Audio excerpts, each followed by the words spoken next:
Hey guys and gals, welcome back to Splash Page. I'm Andrew, and Happy New Year! And let's hope I can get this video finished in time that doesn't sound strange. Hopefully this doesn't come out in March.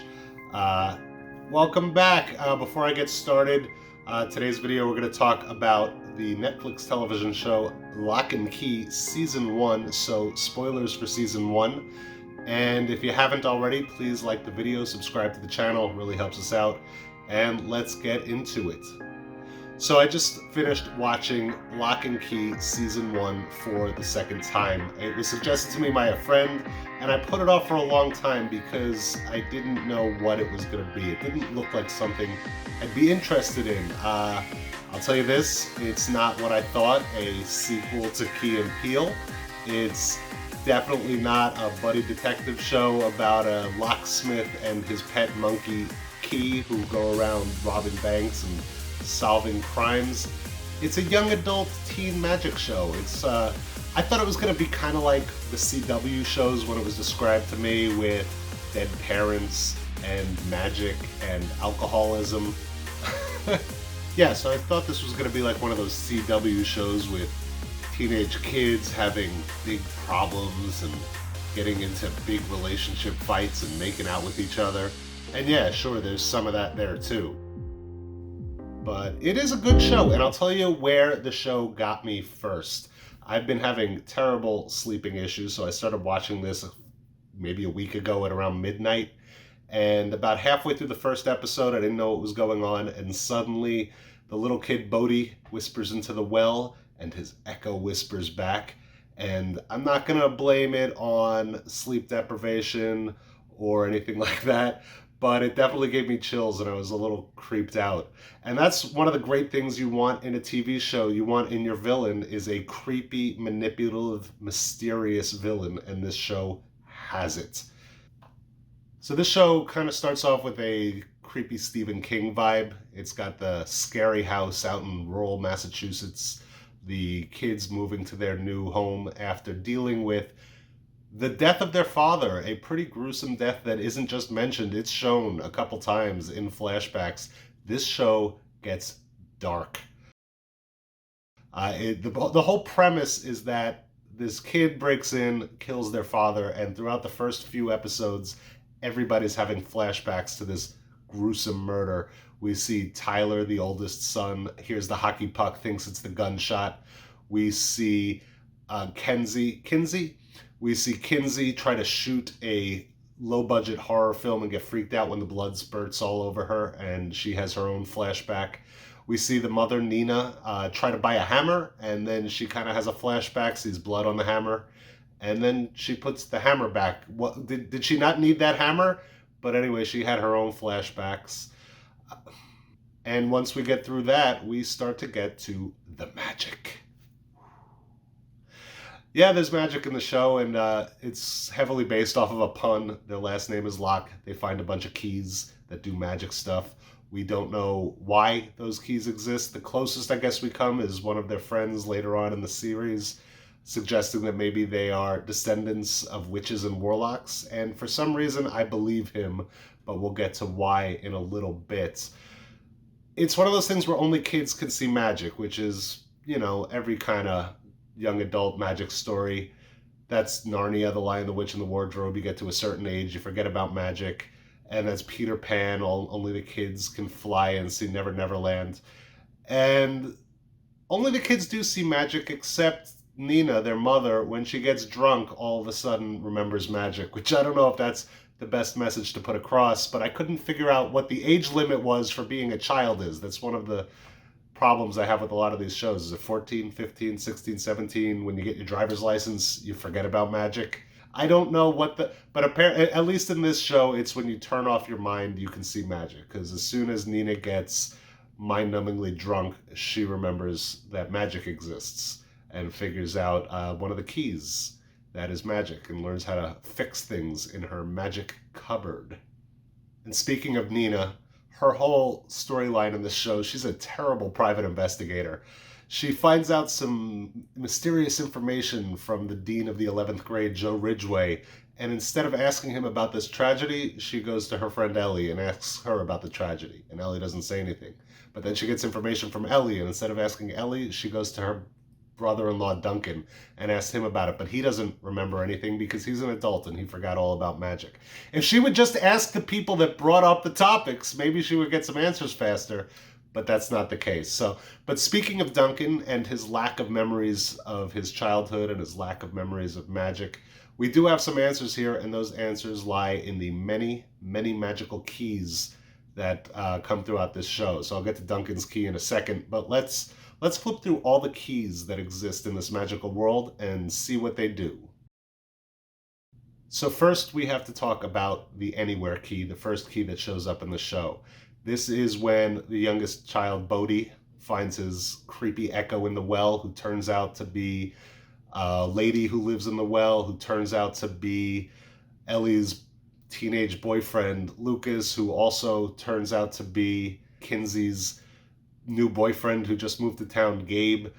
This demon is just changing his face all over the place, and he's doing that using an identity key, which is a key that will change what you look like. That's a pretty cool key. Also, in order to get him there, we find out later that Ellie used an echo key that could bring back the dead. She tried to bring back her old boyfriend, which is kind of uncomfortable. If you think she's in her 30s, 40s, and she wants to bring back her 17-year-old boyfriend to hang out with. Anyway, let's get past that part. A lot of people's ages are a little unsure in this show. I still don't know how old Well Lady, the female version of Dodge, is supposed to be when she's wandering around killing kids on train tracks that we never hear about again, or hooking up with Tyler at the school party to ruin his relationship with Jackie, or she could be anywhere from 16 to 32. But back to the point, Ellie didn't bring back her 17-year-old ex-boyfriend, she brought back the demon that possessed him when he died. He asks Bodhi for the Anywhere key, which is a key that will open the door to anywhere as long as you've seen that door, and escape from the well house. The next key we find is the Mirror key, which all of these keys seem to have cool magic properties. I don't understand the point of this key. This key is only used to walk into a mirror and see all different sides of yourself and then trap you in there forever, and it's impossible to get out, or at least very hard to get out. I don't know the point of this key. You have to trick someone into walking into the mirror. I will give them this. Those creepy faces looking back at them in the mirror, beckoning them in with those Joker smiles. Oh, that was so cool and so creepy. Then we have maybe the most used key in the show, the head key, which will let you walk inside someone else's head. I don't know what the ramifications of this are, but all we've seen from the head key is that you can look at all your old memories, which are represented in a way that is meaningful to you. For Kinsey, it's a candy shop. For Bodhi, it's an arcade. For Erin Voss, the girl who's trapped in a psychiatric hospital because we find out she's trapped inside her own head, which is scary as hell. But all of her memories are old VHS cassettes, although they are kind of updated to modern technology. I guess you could just kind of pop open a VHS and watch it inside the tape. I don't know, but it makes sense because she got lost somewhere back in the, I'm gonna guess, back in the 80s when VHSs were a thing. And if you don't know what a VHS is, I don't know, go look it up. It was kind of like a box with a tape in it that had magic gnomes inside acting out movies for you. I figure out what it's not my point. It's not my thing to try to tell you what a VHS is. Don't worry about it.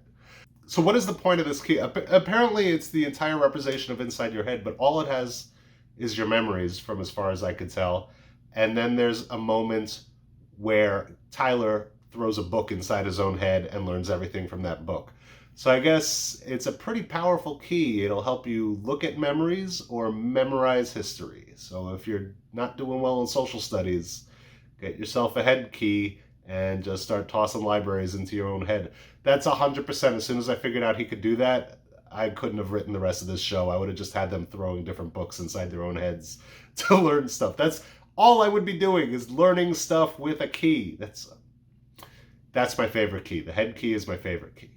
We have the matchstick key, which comes into play a couple times. In the first episode, when I believe his name is Mark, killed himself to stop the demon from getting inside his head, to find out where he hid all of the keys. Sam Lesser has it at one point and uses it to escape from Tyler when he's attacking the family for the second time.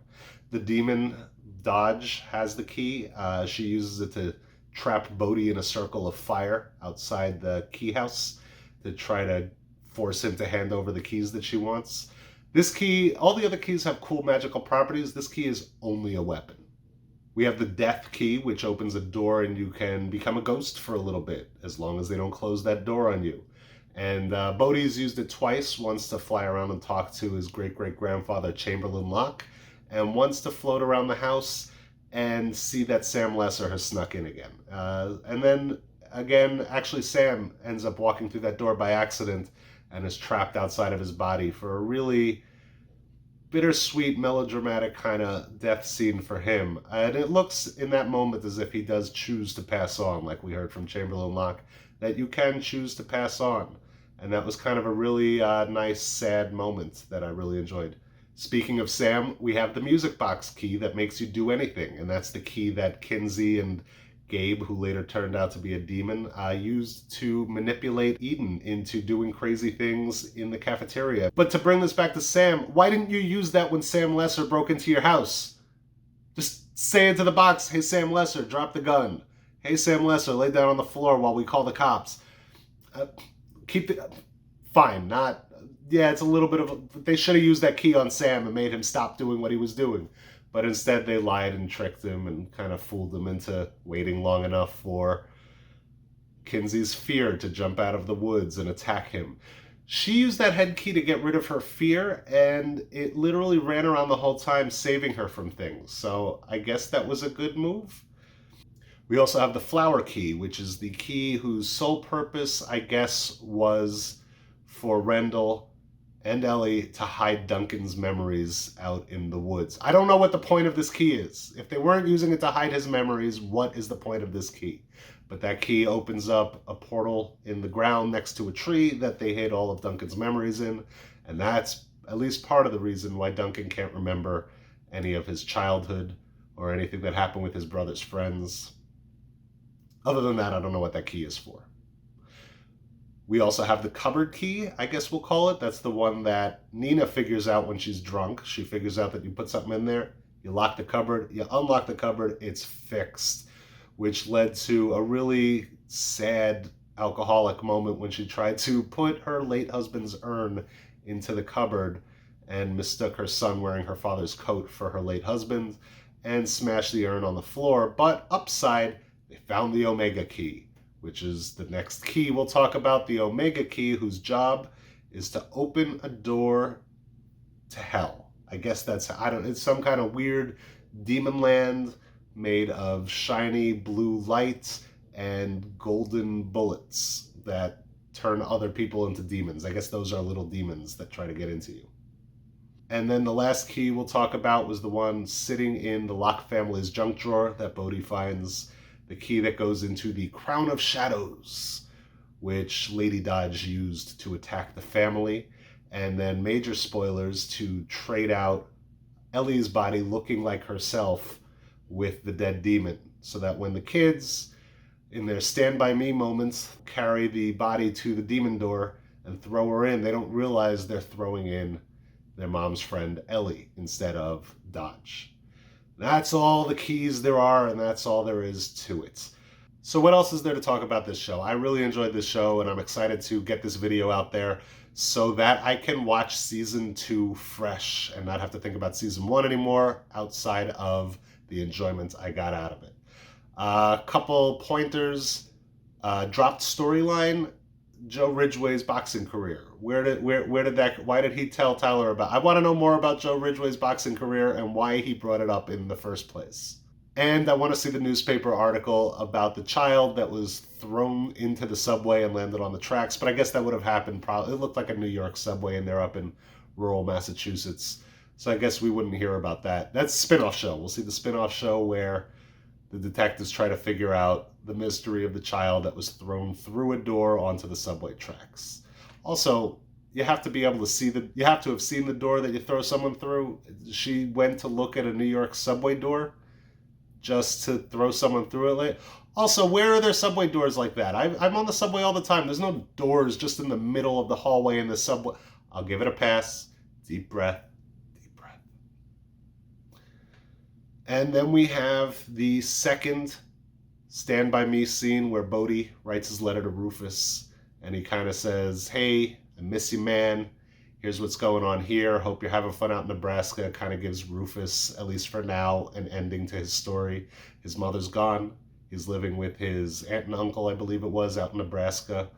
And then I want to talk about episodes 9 and 10, the last two episodes, because both of these episodes had some major Kaiser Soze moments. If you've seen Usual Suspects, you'll know what I'm talking about. But episode 9, we start flashing back to all of the things Ellie has done in this show that we didn't know she was doing. How she's been tied to everything and how she's been spending all of her time with Dodge, with Lucas, her 17-year-old ex-boyfriend demon, who is also the lady at the bottom of the well.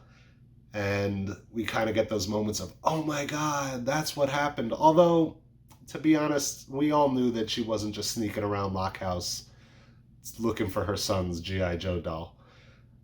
Episode 10 is the true Kaiser Soze moment of this show, where we have Gabe riding his bike away from Kinsey, and I guess he's remembering all the creepy manipulative things he's done. We see him make out with Kinsey, and then we see him turn into the lady version of Dodge, and then we see her then make out with Tyler. I think this was just a flashback to say, look, this demon's made out with all the Locke kids. If you didn't know any better, if you just watched that last scene, you would think the entire purpose of this demon person was to make out with the Locke kids as different personas. Here's predictions for season 2. I think 1, Bodhi goes to visit Rufus in Nebraska, brings him back. 2, Erin finally gets freed from her own head. I think that'll come up. Someone will let her out. I don't know who or what. Nobody knows she's in there except for Dodge, the demon. And 3, they find a way to bring Ellie back from the demon world. And I really hope that that does happen, because the character of Tyler has a lot of guilt issues. Like, all the kids have their things. When we go inside of Bodhi's head, we see his glee. When we go inside of Kinsey's head, we see her fear. We never get to go inside of Tyler's head, but if we did, I bet we would find guilt, because he carries a lot of misplaced guilt. And if they can't get Ellie back, that's going to be a lot of guilt on his head once he finds out that it was her they threw into the demon cave. Because they're going to run into Dodge again. Otherwise, what's going to happen in season 2? But I guess we'll find out. And my other prediction for season 2, Nina and Detective Daniel, they gonna fuck. They're gonna have a relationship together. I think they're going to end up sleeping together is what I think is gonna happen. So that is season 1 of Locke and Key. I really enjoyed this show, and I'm probably gonna head over to the couch right now, start watching season 2, see what happens, and get into that. Let me know if you had any questions about the show, questions for me, questions about the channel, things that I missed that I might be interested in, because there's so much I'm sure I missed. There was a couple weird storylines in this that we can talk about more and more that seemed unnecessary or just to fill time. I don't know, but this video is getting too long as it is, so maybe we'll go into some of those later after I get through season 2. Until then, please like the video, really helps out. Subscribe to the channel. We'll be doing a lot more of these videos in the new year. And hopefully I get this video out in time, again, for that not to sound strange. Happy January. I'll see you all guys next time. And good night.